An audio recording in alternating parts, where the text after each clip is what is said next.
तो मैं इतना समझ गया कि पेपर से 15 दिन पहले मुझे कुछ नया नहीं पढ़ना। अगर मैं अपनी मेहनत कर रहा हूँ अपने आप से तो मुझे रिजल्ट मिलेगा ही, भले टाइम लग रहा है पर रिजल्ट मिलता है। सबसे पहले तो मैंने फेसबुक जो था मेरा वो मैंने डीएक्टिवेट कर दिया परमानेंटली। तो उससे जो मैंने पढ़ लिया वो क्वेश्चन गलत नहीं होना चाहिए। अगर वो गलत हो रहा है तो उसमें मेरी गलती है, क्योंकि रैंक आना एक बड़ी बात है, सिलेक्शन होना चलो ठीक है, सिलेक्शन हो जाता है, पर एक रैंक एक आना एक अनएक्सपेक्टेड ही रहता है एक तरीके से सबके लिए। ऑनलाइन आपको हर चीज मिल जाएगी, ऑफलाइन में क्या हर चीज आप नहीं कर पाओगे, क्योंकि इतना बड़ा सिलेबस है, हर चीज कवर नहीं हो पाती है ऑफलाइन। और मेरा मानना यह है कि बेस बनाने के लिए हमें सबसे पहले बेसिक से क्वेश्चन करने आने चाहिए। अगर हम बेसिक से क्वेश्चन नहीं कर पा रहे, शॉर्ट ट्रिक से कर ले रहे हैं, तो वो हमारा बेस बना ही नहीं। एक वो होता है ना कि सर मुझे निकालना है पेपर, तो पेपर निकलेगा कहाँ जाएगा पेपर। सही है। मैं जैसे क्वेश्चन सॉल्व करता था तो मैं नंबरों पर ध्यान देता था, जैसे प्रैक्टिस कर रहा हूं मैं, तो उस टाइम में मेरे को कोई टाइम बाउंड नहीं है। तो आपको नंबरों से खेलना बहुत जरूरी है, मतलब अपना आप एक आधा घंटा आप नंबरों से खेलें। एसएससी सीजीएल 2023 का फाइनल रिजल्ट आ गया है। लगभग 7-7,500 लोगों की बेरोजगारी दूर हुई है एसएससी सीजीएल 2023 से।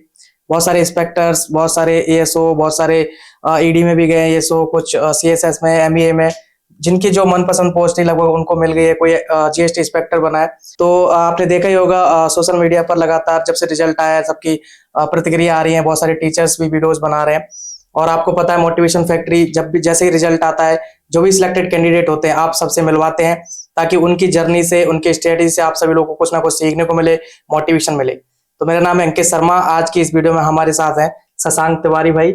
इनकी एसएससी सीजीएल 2023 में 148 रैंक के साथ एमईए की पोस्ट पर इनका सिलेक्शन हुआ है। तो बहुत बहुत शुभकामनाएं भाई। Thank you. और बहुत बहुत स्वागत है मोटिवेशन फैक्ट्री पर। Thank you so much. एक बार ऑडियंस को अपना इंट्रो दे दीजिए। मेरा नाम शशांक तिवारी है और 4 तारीख को सीजीएल 23 का फाइनल रिजल्ट आया और रात के 10:30 बजे करीब रिजल्ट आया था। और मुझे खुशी है कि मुझे 148 रैंक आई है और मेरे को एमईए के पद पर मेरा चयन हुआ है। एमईए की प्रेफरेंस आपने क्यों दी? एमईए के बारे में थोड़ा बताओ, क्यों आपकी ये पसंदीदा पोस्ट है? एमईए का एक ये रहता है कि जितने भी टॉपर्स हैं वो थोड़ा एमईए को प्रेफर करते हैं, ऊपर से वहां पे विदेश जाने का एक मौका रहता है और दिल्ली पोस्टिंग भी रहती है और साथ में आप विदेश भी आप जा सकते हैं, फॉरेन टूर पे अपने, या फॉरेन पोस्टिंग जो होती है वहां पे जा सकते हैं और एक बढ़िया प्रेस्टिजियस जॉब है, इसलिए मेरा एमईए की तरफ थोड़ा झुकाव था। विदेश घूमने की ज्यादा इच्छा है। हाँ जी। ओके। तो अगर मैं आपके फैमिली बैकग्राउंड की बात करूं, सबसे पहले तो आप जब रिजल्ट आया उसके बारे में थोड़ा बताओ। आपको पता चला कि आपकी पसंदीदा पोस्ट आपको मिल चुकी है, 10:30 बजे के करीब ये रिजल्ट आया था, तो सबसे पहले किसको आपने बताया या फिर आपको किसने बताया था? मैं खाना वाना खा के हम लोग वो घर में भैया, मेरे पापा, मम्मी वगैरह सब बैठे हुए थे, तो रिजल्ट आया तो मेरा एक फ्रेंड है उसने मुझे बताया कि रिजल्ट आ गया है और मेरी 148 रैंक आई है। तो तब तक मैं देख नहीं पाया था रिजल्ट तुरंत, तो पहले तो मुझे विश्वास नहीं हुआ कि वो कहीं मेरे साथ मजाक तो नहीं कर रहा, क्योंकि रैंक आना एक बड़ी बात है, सिलेक्शन होना चलो ठीक है, सिलेक्शन हो जाता है, पर एक रैंक एक आना एक अनएक्सपेक्टेड ही रहता है एक तरीके से सबके लिए। तो मैंने फिर देखा, उसमें अपना नाम सर्च किया और एक चीज और है कि रिजल्ट में आजकल के फादर नेम भी साथ लिखा आता है, तो रोल नंबर चेक करने की उतनी वो नहीं रहती, तो फादर नेम देखा, डीओ भी देगी, तो मेरे को उसमें देखा मेरी 148 रैंक है। तो मैंने जैसे ही घर पे बताया कि मेरे को एमईए में हुआ है, तो मेरी मम्मी को मैंने सबसे पहले बताया, तो मम्मी कह रही कि मुझे पता था तेरा कहीं ना कहीं अच्छा होगा ही और तू जो मेहनत कर रहा है उसका फल कभी ना कभी मिलेगा। चलिए, बहुत बढ़िया। अभी हम जैसे अगर आपकी शुरुआती पढ़ाई लिखाई की बात करें तो आपका शुरुआती पढ़ाई लिखाई कैसे हुआ? और थोड़ा फैमिली के बारे में और बताओ, कौन कौन है फैमिली में, कैसा शुरुआती दिनों के थोड़ा बताओ। मैं नोएडा में रहता हूँ और मेरे पापा, मम्मी और मेरे बड़े भैया हैं और हम 4 लोग हैं। मैं नोएडा में रहते हैं, मेरी स्कूलिंग नोएडा से हुई है। मैंने 12th किया नोएडा से ही और उसके बाद मैं देशबंधु कॉलेज है कालकाजी में, दिल्ली यूनिवर्सिटी का, वहां से मैंने ग्रेजुएशन करी और 2017 में मेरी ग्रेजुएशन पूरी हो गई थी। ओके। फिर ये आपका गवर्नमेंट एग्जाम का जैसे कब से शुरू हुआ? जैसे बहुत से बच्चे होते हैं उनको पता ही नहीं होता कि करना क्या है, पहले से आपने कुछ फिक्स कर रखा था कि इस चीज में जाना है, एक शिफ्ट किया आपने एसएससी की तरफ, कि पहले से आपका फिक्स था कि एसएससी ही करना है, कैसे पता चला? मैं ग्रेजुएट हुआ उसके बाद मेरा डिफेंस फोर्सेस की तरफ थोड़ा ज्यादा झुकाव था और फिर उसके बाद फिर धीरे धीरे मुझे सीजीएल के बारे में पता चला। तो 2018 का सीजीएल का फॉर्म मैंने भरा था जो कि 2019 में हुआ था। तब फिर मैंने इनसे सीडीएस वगैरह से थोड़ा चेंज किया अपना फोकस की सीजीएल की तरफ, कि सीजीएल में ट्राई करते हैं। तो सीजीएल आपने 18 वाला दिया पहले? हाँ, मेरा पहला अटेम्प्ट 18 था जो 19 में हुआ था। उसमें मेरा थोड़ा ऐसा कोई प्रिपरेशन नहीं थी उसकी, पर मैंने फॉर्म भर दिया था उसका। अच्छा। कि एक बार सीजीएल का मैं देता हूँ, थोड़ा आइडिया लगेगा उसमें कैसे क्या चीजें आती है। तो फिर 18 आपका हुआ नहीं, फिर 19 आपने दिया ना? 18 में मेरा प्री हो गया था। अच्छा।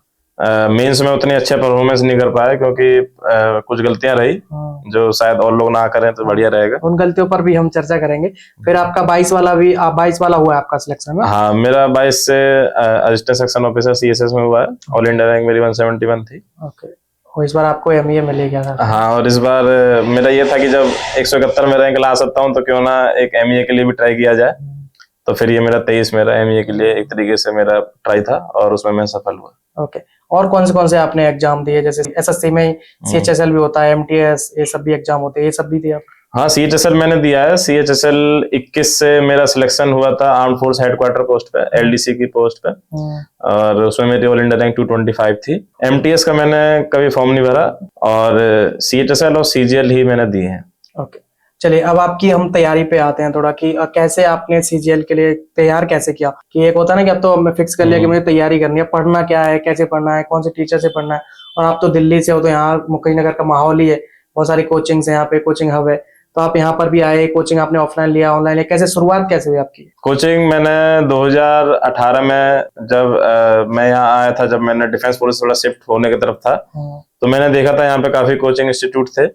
तो मैंने वो मेरे नोएडा में भी एक ब्रांच थी उसी इंस्टीट्यूट की, तो वहां से मैंने ऑफलाइन कोचिंग करी थी। तो फुल टाइम कोचिंग थी और उससे काफी चीजें मेरे को समझ में आई कैसे क्या होता है। देखो 100% चीज तो नहीं हो पाती कहीं से भी, तो ये है कि शुरुआत में मुझे थोड़ा ऊपर से पता चल गया क्या क्या चीजें आती हैं, क्या क्या चीजें नहीं आती हैं और क्या क्या चीजें मुझे करनी चाहिए।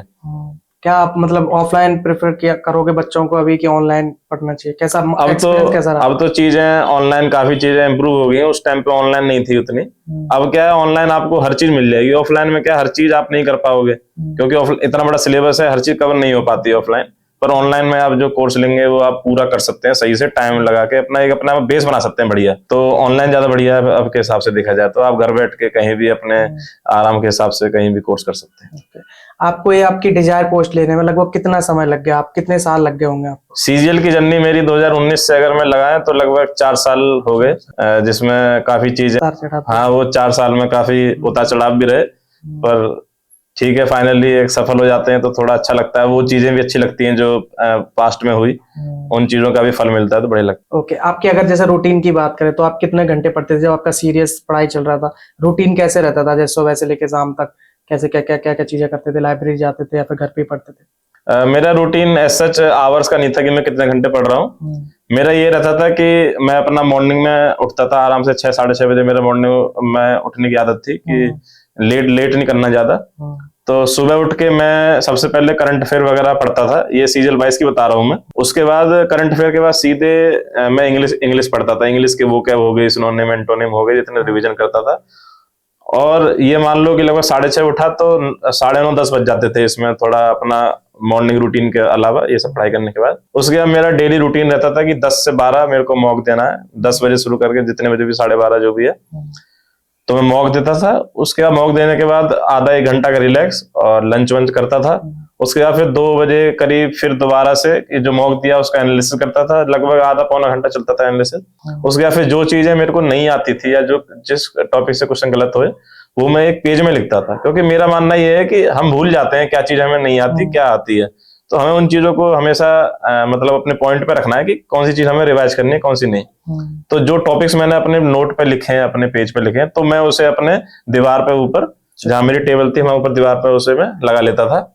और फिर उसे मेरा ये रहता था उसमें कि ये मुझे 1 हफ्ते के अंदर ये इसमें टिक करते हुए चलना है, मुझे ये मुझे करना है, पढ़ना है और उस पर टिक कर देना है कि ये मैंने कर लिया। तो फिर वो 4 बजे से 6 बजे तक का जो 2 घंटे का काम था वो उन्हीं चीजों के लिए था जो मेरे क्वेश्चन गलत हुए हैं, जिस क्वेश्चन में मेरे को टाइम लगा मैथ में। वो करने के बाद मैं शाम को अपना घूमने जाता था। मेरा एक फ्रेंड था, वो भी सीजीएल तैयारी कर रहा था, वो भी सिलेक्टेड है एएसओ पे।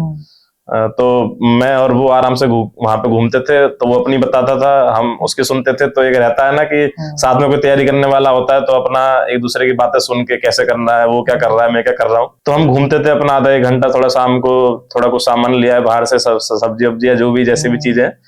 और उसके बाद फिर 7:30 बजे करीब में आ जाता था अपना।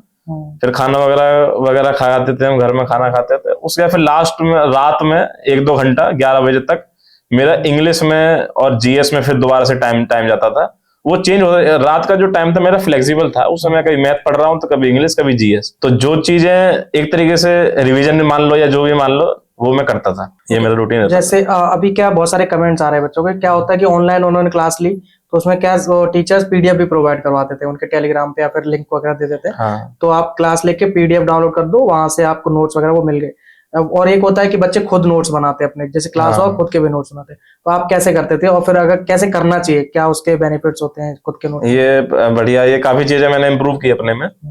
मेरा मानना ये है कि अगर मैं कोई चीज ऑनलाइन पढ़ रहा हूँ, उसकी जो पीडीएफ है, तो मैं उसको प्रिंट करा के अगर पढूं, जैसे जीएस और इंग्लिश के हैं, तो मैं उसको प्रिंट करा लेता था करंट अफेयर को, और उसमें ही अगर मुझे कुछ अपना एड ऑन करना है, कोई मेरे को एक्स्ट्रा इन्फॉर्मेशन मिली नेट पे सर्च करके या कुछ पे करके, मान लो मैंने कोई करंट अफेयर पढ़ा, उसमें एड ऑन करना है, तो मैं वहीं पे अपने पेन से एक पेज लगा दिया, उसमें A4 पेज लगा के अपना लिख दिया वहीं पे।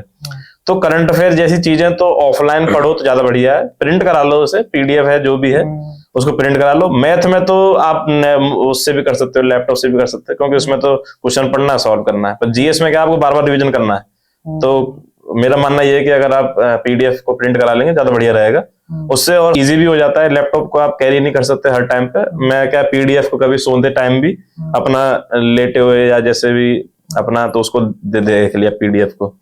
तो ये रहता था, प्रिंट कराना ज्यादा बढ़िया है, उससे क्या आउटपुट अच्छा मिलता है। ये मैंने काफी कुछ सीखा इसमें, और ये काफी हेल्पफुल भी रहा मेरे लिए। ओके, इसमें जैसे बहुत सारे सब्जेक्ट्स हैं, अपना मैथ है, रीजनिंग है, जीके जीएस है, इंग्लिश है, अपना कंप्यूटर भी अभी ऐड हो गया। हाँ। तो ये सब पढ़ाई तो आप कर रहे हो, जैसे वीक में अपने शेड्यूल बना लिया कि 2 दिन ये पढ़ूंगा, 4 दिन ये पढ़ूंगा, फिर इसको रिवीजन आप कैसे करते थे? रिवीजन साइकिल क्या होता था? भूलते जाते हैं बहुत सारे बच्चे। रिवीजन मैंने एक डे मैंने सैटरडे संडे से रिवीजन डे बना रखा था। मैं सैटरडे संडे में एक दिन मॉक नहीं देता था, उस दिन में से रिवीजन करता था। जितना भी मैंने 5 दिन का जो मैंने आपको बताया कि जो मैं नोट करता था चीजें, उन चीजों का मैं रिवीजन सैटरडे संडे करता था कि मैं वो चीज भूल तो नहीं जा रहा हूँ। तो ये चीज हेल्पफुल रही। और ऊपर से एक मैंने कॉपी बना रखी थी एक्स्ट्रा, कि उसमें भी कुछ पॉइंट, छोटे छोटे पॉइंट जो लिख दिए, जो याद रहने चाहिए। तो मेरा Saturday Sunday full on revision day था, उसमें मैं अपने आप को नई चीजें पढ़ने के बजाय जो पुराना पढ़ लिया है उसको मैं जोड़ देता था, और बढ़िया रहा ये। ओके, अभी जैसे आपकी सब्जेक्ट वाइज स्ट्रेटजी पर जैसे हम आए, तो जैसे मैथ के लिए आपने क्या स्ट्रेटजी बना रखी थी, और रिसोर्सेज आपके क्या थे? जैसे किताबों की बात करें या फिर कोई टीचर्स ऑनलाइन आपने देख रखे थे, कैसे मैथ को कैसे कवर किया आपने? मैथ का मेरा एक देखा जाए तो मेरे कॉन्सेप्ट काफी क्लियर थे, 12th से ग्रेजुएशन से भी मैं मैथ बैकग्राउंड से हूँ। तो मैथ की काफी चीजें मुझे आती थी, बस मैं लैग कहाँ करता था स्पीड में। और एक जो टाइमर चलता है जो पेपर में, उसमें क्या है, अपना एक एंजाइटी होती है कि टाइम खत्म हो रहा है और क्वेश्चन सॉल्व नहीं हो रहा, जबकि आप उसको क्वेश्चन को टाइमर के बिना आप सॉल्व कर दोगे, आराम से सॉल्व हो जाएगा। पर जैसे एक टाइमर का एक फियर होता है, तो वो दिक्कत थी मेरे साथ।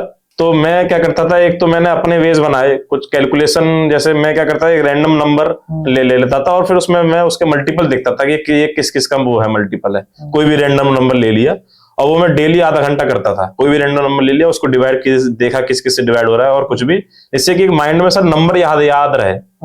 मतलब मेरे को टेबल तो याद है ही है, पर टेबल वहां पे तो नंबर लिखा आएगा ना, तो मैं तुरंत देख पाऊं कि ये किसका मल्टीपल है। ये मेरा मैथ में कैलकुलेशन के लिए था। और जहां तक रही बुक्स की बात, तो बुक्स में जो प्रीवियस ईयर बुक्स आती थी उस पर मेरा खूब जोर था, क्योंकि कॉन्सेप्ट क्लियर थे। उससे क्या टाइम इंप्रूव भी होता था मेरा, मैं क्वेश्चन करता था, और क्वेश्चन में ऐसे करता था, पहले अपने मेथड से करता था बेसिक से, और फिर थोड़ा उसे फास्ट करने की कोशिश करता था। काफी क्वेश्चनों में मैंने ये भी किया कि अपने वेज भी मैंने बना लिए कि मैं इस तरीके से कर रहा हूँ तो ज्यादा बढ़िया हो रहा है। और कुछ टॉपिक्स की मदद मैंने यूट्यूब चैनलों से ली। काफी हमारे एजुकेटर हैं जिन्होंने टॉपिक वाइज वीडियो बना रखी है, तो उनकी वीडियो देखी, और काफी वो है हेल्पफुल रही मैथ के लिए। जैसे आपका तो कॉन्सेप्ट सब पहले से क्लियर था आपका, है ना, तो आपने प्रीवियस ईयर लगाना स्टार्ट कर दिया। या फिर आपने जैसे टीचर्स जो सॉल्व करवाते हैं यूट्यूब से, वहां से आपने प्रैक्टिस करना स्टार्ट कर दिया। लेकिन जो बच्चे शुरुआती करेंगे, उनको बेस अपना पहले मजबूत करना है, उसके बाद ही मॉक पे पहुंचेंगे, प्रीवियस ईयर लगाएंगे, तो आपको क्या बेस के लिए कोई किताब ऐसी रिकमेंड करना चाहे, फिर कोई ऐसी प्लेलिस्ट यूट्यूब पे हो, कोई टीचर ऐसे हो, तो बेस कैसे बनाए वो अपना बच्चे? बेस के लिए काफी टीचर हैं सर, अलग अलग टॉपिक्स के लिए अलग अलग टीचर हैं। और मेरा मानना यह है कि बेस बनाने के लिए हमें सबसे पहले बेसिक से क्वेश्चन करने आने चाहिए। अगर हम बेसिक से क्वेश्चन नहीं कर पा रहे, शॉर्ट ट्रिक से कर ले रहे हैं, तो वो हमारा बेस बना ही नहीं। तो बेस बनाने के लिए क्या है, आपको जीरो चलना पड़ेगा। एक कोई भी कॉम्पिटिटिव एग्जाम की किताब लेके उससे आप अपना क्वेश्चन लगाइए, और किसी भी एजुकेटर की वीडियो आप उसमें देख लो कैसे क्वेश्चन करना है, और बाद में स्पीड पे जाएं। पहले ही हम लोग क्या है कि पहले स्पीड पे चले जाते हैं, बेस हमारा बना नहीं है और स्पीड में चले जाएंगे, तो फिर दिक्कत होती है एग्जाम में। क्योंकि अगर क्वेश्चन की लैंग्वेज थोड़ी सी चेंज हो गई, तो वहां फिर आपकी स्पीड वाला जो आपने कॉन्सेप्ट सीखा वो कभी कभी नहीं लगता। जैसे स्पीड के लिए आपने बहुत सारी चीजें करी, जैसे आप रैंडम नंबर उठाते थे, उनको सॉल्व करते थे, तो जैसे बहुत सारे बच्चे वो स्टक हो गए, उनका टाइमिंग मतलब बढ़ नहीं पा रहा है, क्योंकि उनको कोई सवाल ऐसा फंस जा रहा है तो 2-3 मिनट लग जा रहे हैं बहुत समय। तो स्पीड बढ़ाने की और कोई ऐसी ट्रिक्स, कोई ऐसी चीजें याद करने को, जैसे स्क्वायर को याद कर लेता है 30-40 तक, कोई क्यूब याद कर लेता है, तो क्या करना चाहिए सर आपके साथ? स्क्वायर याद होना बहुत जरूरी है। मैंने भी काफी स्क्वायर, क्यूब्स और टेबल जो है, जो प्राइम नंबर की जो टेबल्स हैं वो मैंने याद करी थी। 23 हो गया, 37 हो गया, 19 हो गया, 17 हो गया, इनकी टेबल मेरे को याद हो गई थी। और जैसे क्वेश्चन सॉल्व करता था तो मैं नंबरों पर ध्यान देता था। जैसे प्रैक्टिस कर रहा हूं मैं, तो उस टाइम पे मेरे को कोई टाइम बाउंड नहीं है, तो जैसे कोई क्वेश्चन सॉल्व कर रहा हूं मैं, तो उसमें और भी चीजें मैं उसमें सोचता था कि ये नंबर है, ये किसका मल्टीपल, मान लो उसमें कोई मतलब ही नहीं है उस नंबर का, पर फिर भी मेरे माइंड में एक, डेली में करता था तो माइंड में एक चीज बनी रहती थी कि ये नंबर किसका मल्टीपल है, क्या है।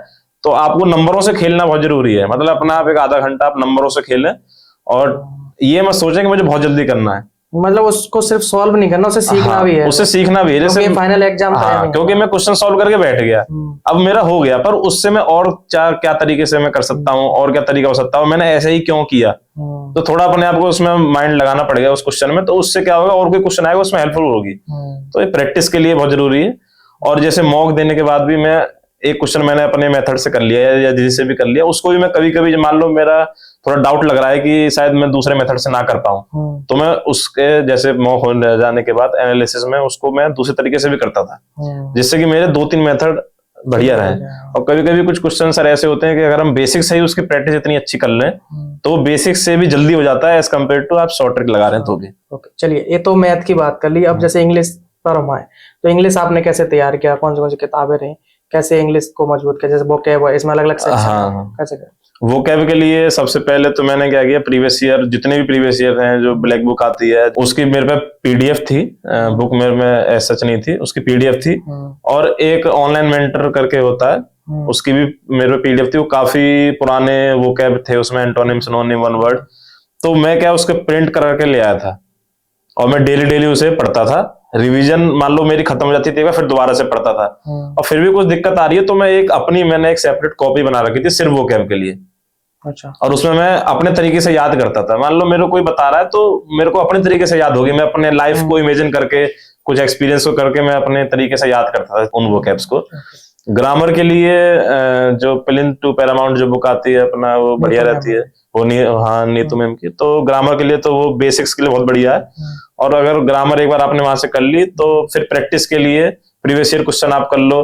और एक होता है ना सर, अगर इंग्लिश बैकग्राउंड से अगर हमें, तो उसमें ये रहता है कि क्वेश्चन को पढ़ के समझ में आ जाता है कि ये कहाँ पे गलती है। मुझे एग्जैक्ट नहीं पता कि यहाँ पे क्या होना चाहिए, पर इतना है कि ये इस पार्ट में मुझे एरर लग रहा है। तो कुछ कभी क्वेश्चन ऐसे भी सही हो जाते हैं। 100% कभी ग्रामर से सही नहीं होंगे ना 100% वहां सही होंगे, हर चीजें मिक्स करके, मतलब मेरे को आउटपुट मिलना चाहिए, मैं क्वेश्चन कैसे भी करूं।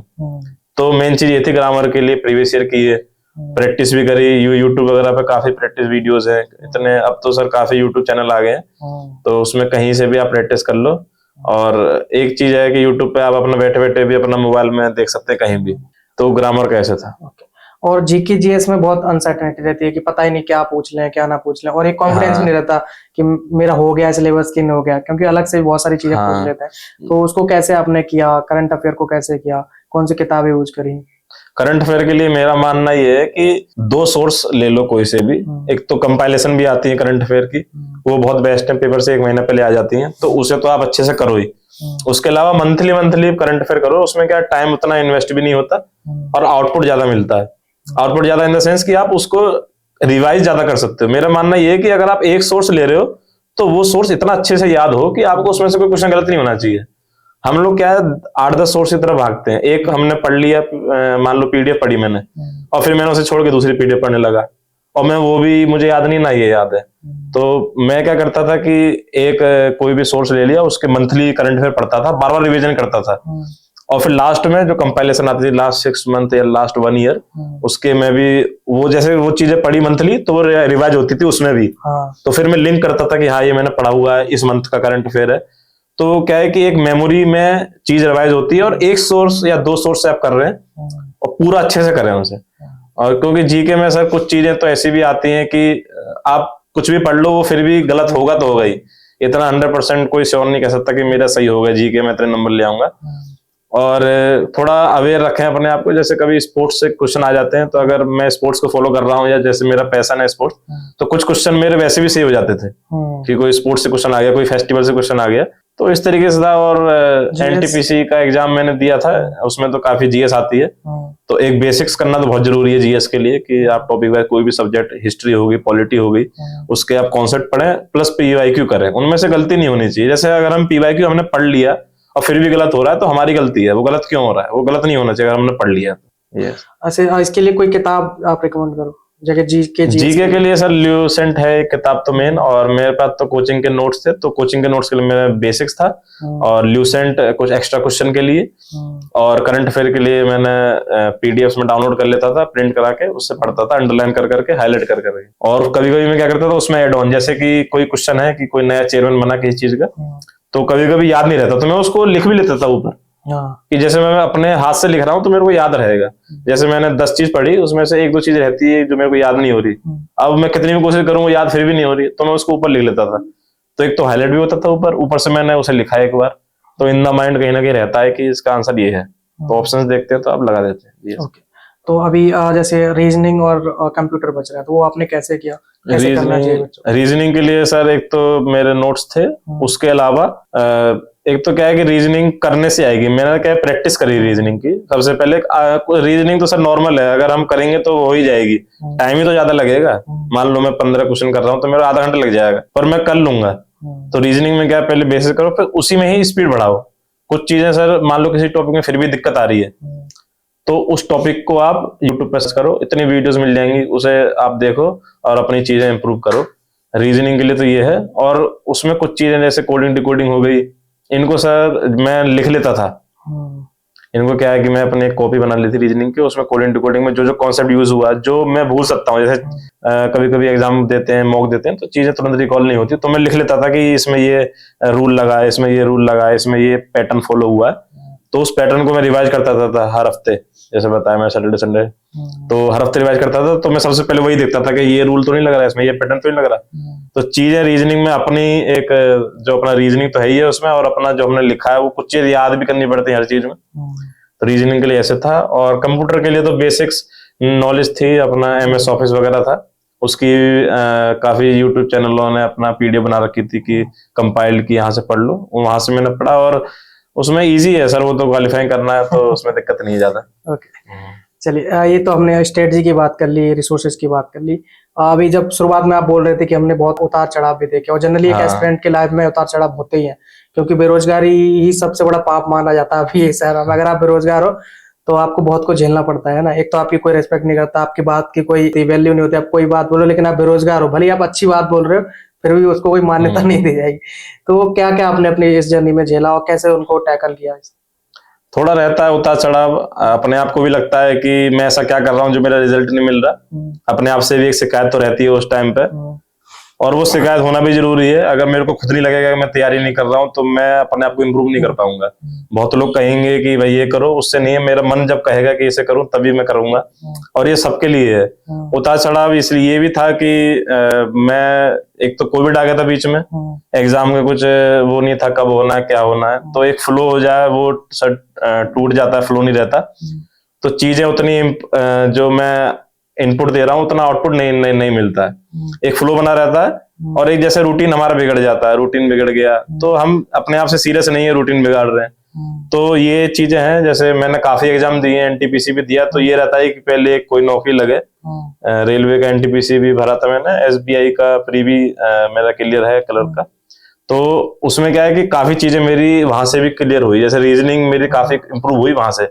भले वो मैं ये ना कह पाऊं कि डायरेक्ट फायदा हुआ, पर जैसे रीजनिंग कर करके प्रैक्टिस वहां बहुत हुई काफी, जैसे सिटिंग अरेंजमेंट के क्वेश्चन अब आ रहे हैं, तो वो काफी मेरे वहीं पे प्रैक्टिस हो गए थे। और जैसे काफी फ्रेंड थे वो सिलेक्ट हो जा रहे थे, और काफी कॉलेज फ्रेंड कुछ प्राइवेट जॉब भी कर रहे थे, तो वो रहता है ना कि वो कुछ कर रहे हैं, कमा रहे हैं, कहीं जा रहे हैं, घूम रहे हैं, हम लोग क्या घर पे बैठे हैं, तो एक थोड़ा ये भी चीजें लगती थी कि हम कब सिलेक्ट होंगे, हम कब नौकरी करेंगे, हम कब कुछ करेंगे। तो जैसे क्या एक स्टक होगी लाइफ 3-4 साल की, कुछ नहीं कर रहे, बस पढ़ाई कर रहे हैं, और उसका आउटपुट भी नहीं मिल रहा, और आउटपुट नहीं मिल रहा तो एक थोड़ा मन में रहता है कि भाई कुछ तो हो।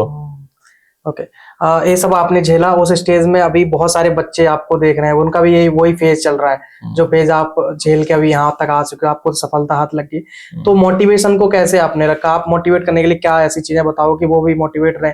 बहुत सारे बच्चे डिमोटिवेट होकर पढ़ाई छोड़ देते हैं या फिर उस तरीके का परफॉर्मेंस नहीं दे पाते, तो अपने आप को कैसे आप मोटिवेट कर देते कि नहीं भाई इस बार नहीं, अगली बार हो जाएगा? मेरा ये था कि ऑप्शन ज्यादा कुछ नहीं थे, सीजीएल देना ही है तो क्लियर करना पड़ेगा, नहीं तो नौकरी नहीं लगेगी तो फिर क्या होगा। तो एक मोटिवेशन का फैक्टर ये भी है कि नौकरी नहीं तो क्या करोगे फिर।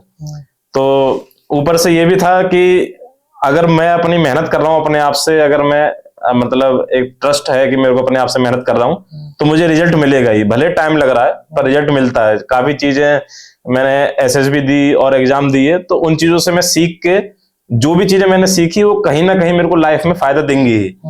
और मेहनत कर रहा हूँ आज नहीं तो कल मेरे को सफल करेगी। और एक चीज और है कि जो मैं चीज कर रहा हूँ मतलब लाइफ में अगर हम मेहनत कर रहे हैं तो मेहनत के बिना कुछ नहीं है, तो मेहनत करनी पड़ेगी। कोई कहीं भी फील्ड हो, कुछ भी फील्ड हो, मेहनत करनी पड़ेगी हमें, तभी जाके हमें सफलता मिलेगी। और मोटिवेशन के लिए ये है कि आप अपने आप को लगाए रखो, बिजी रखो। अगर हम इधर उधर भटक जाते हैं तो चीजें हमें आसान लगती हैं कि भाई वो ये कर रहा है पर उसने भी मेहनत करी है। अगर मेरे साथ का कोई लड़का सिलेक्ट हो गया है, मेरे साथ तैयारी कर रहा था, तो उसने मेहनत करी, मेरे से ज्यादा मेहनत करी तभी सिलेक्ट हुआ है। तो मेहनत करते रहिए, उनको देखिए। अपने इतने यूट्यूब पे आप वीडियो देख रहे हैं, सर की भी काफी वीडियोस हैं मोटिवेशन के लिए, तो वो देखिए अपना, और अपने आप को एक वो होता है ना कि सर मुझे निकालना है पेपर, तो पेपर निकलेगा, कहाँ जाएगा पेपर। सही है। डिस्ट्रैक्शन के लिए, डिस्ट्रैक्शन से बचने के लिए आप जैसे क्या करते थे? अभी तो डिस्ट्रैक्शन और ज्यादा बढ़ गया है, ये रील्स और सोशल मीडिया का इतना स्कोप हो गया है, तो अपने आप को कैसे आपने डिस्ट्रैक्ट करने से बचाया? क्योंकि अगर आप फोन या रील चलाते रहोगे 4 घंटे तो उस तरीके से एफर्ट पढ़ाई में नहीं दे पाओगे। कैसे बचाया अपने आप को? फोन दूर रखते थे या कुछ ऐसी एक्टिविटीज करते थे, क्या करते थे? सबसे पहले तो मैंने फेसबुक जो था मेरा वो मैंने डीएक्टिवेट कर दिया परमानेंटली। जो मेरा पुराना अकाउंट है वो डीएक्टिवेटेड है पूरा। उसके बाद मैंने नया बनाया सिलेक्शन के बाद।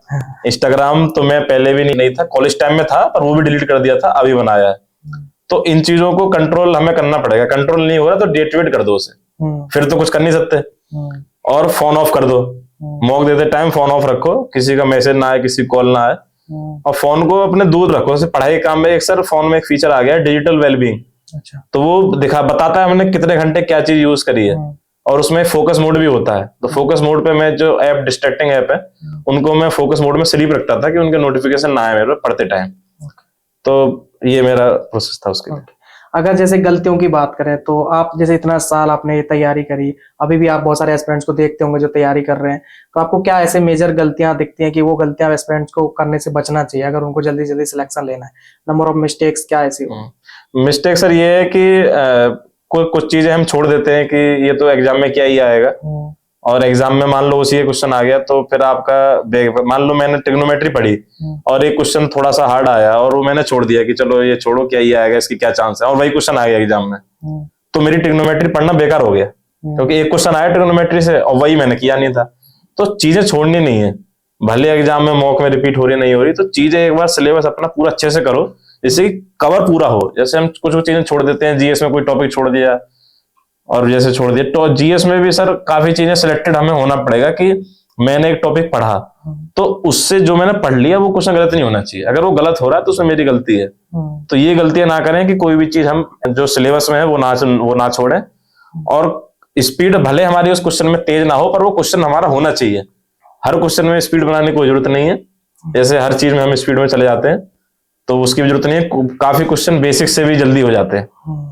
तो ये है गलतियां। और ऊपर से अपने आप को एक सर ये है कि रूटीन में बना के रखें।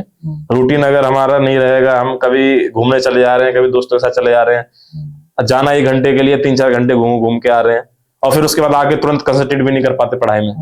तो ये चीजें हैं कि अपने आप को थोड़ा सा लाइफ में हल्का सा काट के रखना पड़ता है, तभी आप अपने आप को मोटिवेट रख पाएंगे और कंटिन्यू उसमें तैयारी कर पाएंगे। तो ये चीजें काफी इंपॉर्टेंट है, ये गलती ना करें, नहीं तो फिर आप एग्जाम देते रहेंगे और फिर वो रिजल्ट जो है, इनपुट तो आप दे रहे हैं, चलो वो बात सही है, पर वो एक मैनर में होना चाहिए, एक रूटीन में होना चाहिए इनपुट, तभी उसका सफलता मिलती है।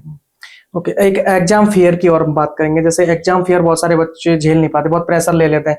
जैसे डेट अनाउंस होती है कि 30 तारीख को एग्जाम है, तो बहुत अंदर उनके ऐसे पसीने हाँ। पसीने आने लगते हैं, और मॉक में बहुत अच्छा कर रहे होते हैं। जैसे एग्जाम हॉल में जाते हैं, एग्जाम देते हैं, तो वहाँ कुछ ऐसी गड़बड़ कर देते हैं, तो 10-5 नंबर का कुछ गड़बड़ हुआ तो वो उस तरीके से उनके नंबर नहीं आ पाते। तो आप एग्जाम फेयर से बचने के लिए जैसे एग्जाम से 10 दिन पहले, 5 दिन पहले कोई ऐसी प्रैक्टिस, कैसे अपने को काम कंपोज कैसे रखते थे? ये बात है सीजीएल 21 की, नहीं सीजीएल 20 की बात है। तो उसमें प्री का मेरा एग्जाम आने वाला था, और तब मैंने एक सबसे बड़ी गलती करी थी कि एग्जाम से 15 दिन पहले आ जाता है कि एग्जाम इस तारीख को है।